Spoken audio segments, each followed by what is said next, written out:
ಆಗಿದೆ April 3ಕ್ಕೆ release. ಏನ್ ಹೇಳ್ತೀರಿ? ಮೊದಲಿಗೆ ಎಲ್ಲರಿಗೂ ನಮಸ್ಕಾರ.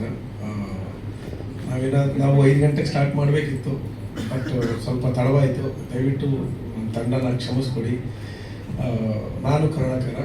ಈ ಸಿನಿಮಾ ಅಪ್ರೋಚ್ ಮೊದಲು ನನಗೆ ಆರ್ಯನ್ ತೇಜಸ್ಸು ತುಂಬ ಹಳೆ ಸ್ನೇಹಿತರು.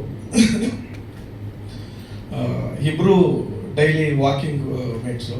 ಸೊ ವೀಕ್ಲಿ ಒಂದು ಸ್ವಲ್ಪ ಲಾಂಗ್ ಮ್ಯಾರಥಾನ್ ಮಾಡ್ತಾಯಿದ್ದೆ, ಒಂದು 25 ಕಿಲೋಮೀಟ್ರು. ಸೊ ಆ ಮೂಮೆಂಟಲ್ಲಿ ಹಲವಾರು ವಿಚಾರಗಳನ್ನ ನಾವು ಡಿಸ್ಕಸ್ ಮಾಡ್ತಾ ಇದ್ವಿ. ಸಿನಿಮಾ ಬಗ್ಗೆ ಇರ್ಬೋದು, ಎಲ್ಲ ವಿಚಾರಗಳು. ನನ್ನಲ್ಲಿ ಒಂದು ಸಿನಿಮಾ ಮಾಡಬೇಕು ಅನ್ನೋದು ಆಸಕ್ತಿ ಇತ್ತು, ಬಟ್ ಮೂಲತಃ ನಾವು ತುಂಬ ಕೆಳಮಟ್ಟದ ಕುಟುಂಬದಿಂದ ಬಂದವರು, ತಂದೆ ಕೂಲಿ ಮಾಡ್ಕೊಂಡಿದ್ದವರು. ಸೊ ಆ ಮೂಮೆಂಟಲ್ಲಿ ಒಬ್ಬ ಕೆಳಮಟ್ಟದ ಕುಟುಂಬದಲ್ಲಿ ಬೆಳೀತಿದ್ದಂಥ ಹುಡುಗ ಸಿನಿಮಾ ಮಾಡಬೇಕು ಅಥವಾ ಸಿನಿಮಾ ಕೆಲಸಕ್ಕೆ ಜಾಯ್ನ್ ಆಗ್ತೀನಿ, ಆ ರಂಗಕ್ಕೆ ಹೋಗ್ತೀನಿ ಅಂದಾಗ ಆಬ್ವಿಯಸ್ಲಿ ಮನೇಲಿ ಏನು ವಿರೋಧ ಬಂತು, ಅದು ನಮ್ಮ ಮನೇಲೂ ಕೂಡ ಬಂತು. ಅದಾದಮೇಲೆ ನಾವೊಂದು ಸ್ಟೇಜಿಗೆ ಬಂದ ಮೇಲೆ ಆರ್ಯನ್ ತೇಜಸ್ ಸ್ನೇಹಿತರಾದ್ಮೇಲೆ ಹೀಗೆ ಡಿಸ್ಕಸ್ ಮಾಡಬೇಕಾದ್ರೆ ಒಂದು ಕತೆ ಇದೆ, ಹೀಗೆ ಆಗಿದೆ. ಮತ್ತು ಅವ್ರ ಸಿನಿಮಾದಲ್ಲಿ ಇದ್ದೀನಿ ನನಗೆ ಗೊತ್ತಿತ್ತು. ಆಗ ಈ ಕತೆನ ಹೇಳಿದ್ರು, ಸರಿ ಡೆವಲಪ್ ಮಾಡಿ ನೋಡೋಣ ಅಂತೆ. ಮಾಡ್ಕೊಂಡು ಬಂದಮೇಲೆ ಕೂತ್ಕೊಂಡು ಕತೆ ಹೇಳಿದಾಗ ಅದೆಲ್ಲೋ ಒಂದು ಕಡೆ ಅದು ನನ್ನ ತಂದೆ ಮತ್ತು ನನ್ನ ನಡುವಿನ ಒಂದು ಬಾಂಧವ್ಯನ ನನಗೆ ನೆನಪಾಯಿತು. ಸೊ ನನ್ನ ತಂದೆ ಕೂಡ ನನಗೆ ಅಷ್ಟೇ ಕಷ್ಟಪಟ್ಟಿದ್ದಾರೆ ಲೈಫಲ್ಲಿ, ಒಂದು ಕೂಲಿ ಮಾಡ್ಕೊಂಡು ಊಟ ಹೊತ್ಕೊಂಡು ಕಷ್ಟಪಟ್ಟಂಥ ವ್ಯಕ್ತಿ. ಸೊ ಈ ಸಿನಿಮಾ ಫಸ್ಟ್ನ ಕೇಳಿದ ತಕ್ಷಣ ಅಟ್ಲೀಸ್ಟ್ ಅವ್ರಿಗೋಸ್ಕರ ಈ ಸಿನಿಮಾ ಮಾಡೋದು ಡೆಡಿಕೇಟ್ ಮಾಡೋಣ. ಈ ಥರ ಎಷ್ಟೋ ಫಾದರ್ಸ್ ಇದ್ದಾರೆ. ಸೊ ಒಂದು ಮಕ್ಕಳಿಗೋಸ್ಕರ ಬೆನ್ನೆಲುಬಾಗಿ ಅವ್ರ ಕಣ್ಣಿಗೆ, ಮಕ್ಕಳು ಏನೇ ಮಾಡಬೇಕು ಅಂದ್ರೆ ಫಸ್ಟ್ ಮುಂದೆ ಮಕ್ಕಳು ಅವ್ರು ಓದೋದಿರ್ಬೋದು ಅಥವಾ ಗುರಿ ಇರ್ಬೋದು, ಅವ್ರು ಮುಂದೆ ಕಷ್ಟಪಡೋದು ಬೇರೆ. ಬಟ್ ತಂದೆ ಆದವನು ಅವ್ರ ಬೆನ್ನಿಂದ ಅವ್ರು ಕಾಣದಂಗೆ ಅವ್ರ ವಿಷಸ್ನ ಕಂಪ್ಲೀಟ್ ಮಾಡೋಕ್ಕೆ ಕಷ್ಟಪಡೋದಿರುತ್ತಲ್ಲ, ಅದನ್ನು ಯಾವುದು ಬೆಲೆ ಕಟ್ಟೋಕ್ಕಾಗಲ್ಲ. ಸೊ ಅದಕ್ಕೋಸ್ಕರ ನಾನು ಈ ಸಿನಿಮಾನ ಅಪ್ರೋಚ್ ಮಾಡ್ಕೊಂಡೆ.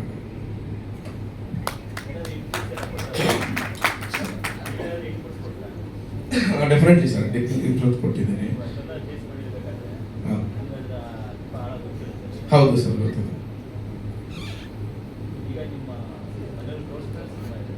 ಸರ್ ಇನ್ನೂ ತೋರಿಸಿಲ್ಲ ತಂದೆಗೆ. ಡೆಫಿನೆಟ್ಲಿ ತೋರಿಸ್ತೀನಿ ಸರ್. ಈಗ ರಿಲೀಸ್ ಬಿಫೋರ್ ಈಗ ಒಂದು ಶೋ ಇದೆ ಆ್ಯಕ್ಚುಲಿ ಚಾಮುಂಡೇಶ್ವರಿಗೆ, ಅವತ್ತು ನಾನು ಕರೆದು ತೋರಿಸೋಣ ಅಂತ ಮಾಡಿದ್ದೆ. ಆಲ್ಮೋಸ್ಟ್ ಕೆಲವೊಂದು ನಾವು ನಿಜ ಘಟನೆಗಳಿಂದ ಪ್ರೇರಿತವಾಗಿ ಕೆಲವೊಂದು ಸೀನ್ಗಳನ್ನ ಮಾಡಿದ್ದೀವಿ. ಕಥೆನೂ ಕೂಡ ಒಂದು ನಿಜ ಘಟನೆ ಆಧಾರಿತ ಸಿನಿಮಾದ ಬೇಸಲ್ಲಿ ಆಲ್ಮೋಸ್ಟ್ ಟ್ರೂ ಇವೆಂಟ್ಸ್ ಅಂತ ನಡೀತಾನೆ ಇರುತ್ತೆ ಎಲ್ಲರ ಲೈಫಲ್ಲೂ ಕೂಡ. ಯಾರೋ ಒಂದು ಸ್ಕ್ರಾಚ್ ಲೆವೆಲಿಂದ ಬಂದಿರ್ತಾರೆ ಲೈಫಲ್ಲಿ. ಆ ಮೂಮೆಂಟಲ್ಲಿ ಏನೋ ಒಂದು ವಿಷಯ ಇರುತ್ತೆ. ನಾವು ನಮ್ಮ ತಂದೆಯಿಂದ ಪಡ್ಕೊಳಕ್ಕಾಗದೇ ಇರ್ಬೋದು ಅಥವಾ ನಾವು ಮಕ್ಕಳಿಗೆ ಅದನ್ನು ಕೊಡೋಕ್ಕಾಗದೇ ಇರ್ಬೋದು. ಈ ಥರ ಘಟನೆಗಳು ಸಾಕಷ್ಟಿದ್ದಾವೆ. ಸೊ ಆ ಎಲಿಮೆಂಟ್ಸು ನಮ್ಮ ಎಲ್ಲ ಲೈಫಲ್ಲಿ ಇರೋದ್ರಿಂದ ಅದ್ರ ಬೇಸ್ ಮೇಲೆ ಮಾಡಿದಂಥ ಸಿನಿಮಾ. ಸರ್ 2 ವರ್ಷ ಆಯಿತು. ಸೊ 2 ಅಂದರೆ 1.25 ವರ್ಷ ಆಗಿದೆ ಸರ್. 2024 ಮಿಡಲ್ ಆಫ್ ದ ಇಯರಲ್ಲಿ ಸ್ಟಾರ್ಟ್ ಮಾಡಿದ್ದು ನಾವು.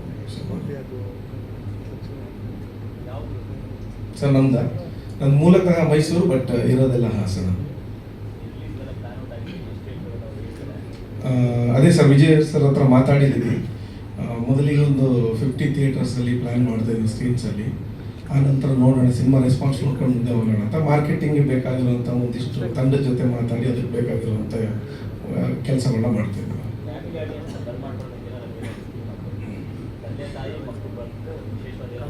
ಸರ್ ಇಲ್ಲಿ ಒಂದು ಇಂಟ್ರೆಸ್ಟಿಂಗ್ ಕೆಲವೊಂದು ಘಟನೆ ನಡೀತು. ಮೂಲತಃ ಆರ್ಯನ್ ತೇಜಸ್ ಇರ್ಬೋದು, ನಾವೆಲ್ಲ